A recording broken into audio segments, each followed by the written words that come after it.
In this video, I'm gonna teach you how to connect Dongle in Windows 7. It's a very easy process, so make sure to follow along. In this video, I'm gonna give you easy to follow instructions on how to properly connect and set up any dongle that you have on your Windows 7 computer. So, a dongle will usually be a small portable device that often plugs into a USB port on your computer or laptop. It can serve various purposes, such as providing wireless connectivity, adding extra ports, or enabling specific functions. And regardless of the specific dongle that you have, connecting them should be exactly the same. So first, plug in the dongle. So usually you will have to insert the dongle into a USB port on your computer. This is going to be true for the majority of dongles, and you can just plug them into any of the available USB ports. So if you have a standard computer, at the back you will find a lot of ports from your motherboard, and sometimes, depending on your case, you will see some on the front. It doesn't matter which USB port you use, just make sure that it gets properly plugged in. If you have a laptop, look on the sides.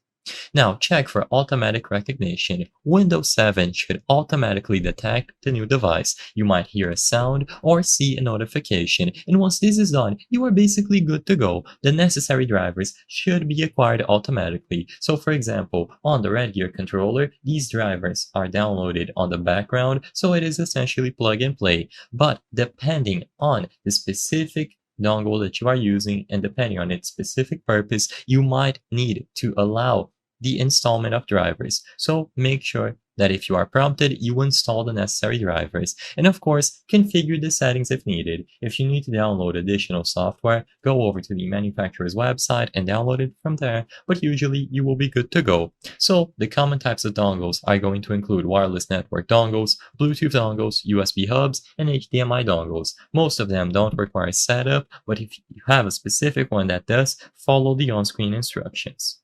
I hope I was able to help you on how to connect Dongle in Windows 7. If this video helped you, please be sure to leave a like and subscribe for more very easy tips. Thank you for watching.